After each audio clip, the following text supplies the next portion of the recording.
Initially, we were planning to have this setting in one of our training rooms, which is a lot cooler than it is in here. But because the RSVP response was so great, we had to move it here. So that's a great problem to have, right? Yeah. A really great problem to have. Thank you, guys. Thank you. On Thursday, August 8th, Goodwill hosted a Story Behind the Store event at our Center for Education and Employment in Louisville, Kentucky.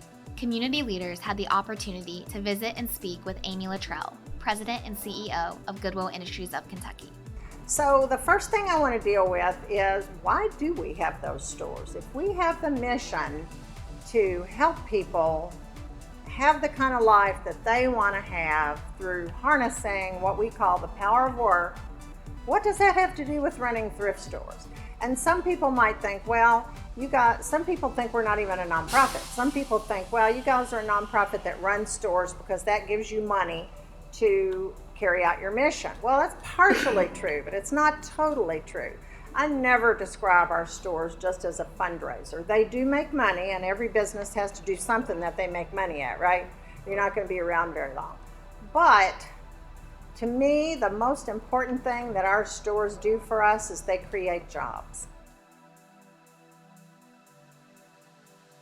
Let me begin by saying that when I got out of prison from Texas, and I faced 99 years up there, I ended up doing 8.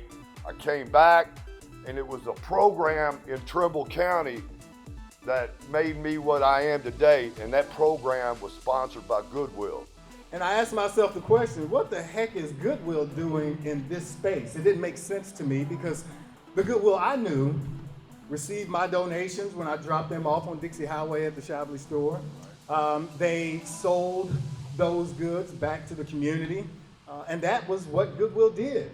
But then as I started peeling back that onion, I realized that Goodwill did a lot more than just sell clothes and receive donations.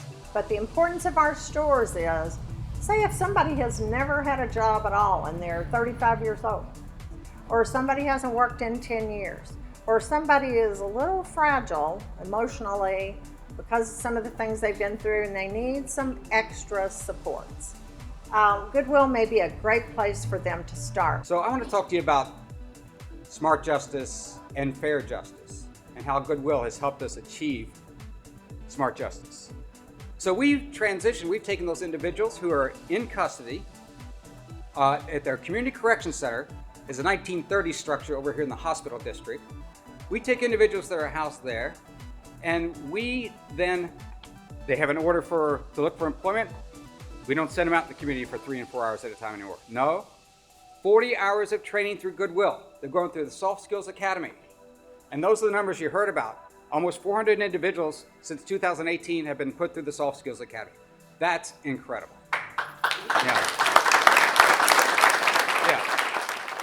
You know, we worked hard for years to find the partner, and we found it.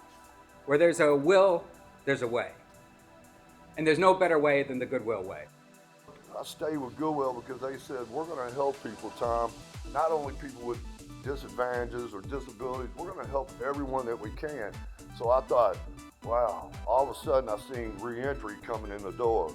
And I was like, people like me. I was like, okay.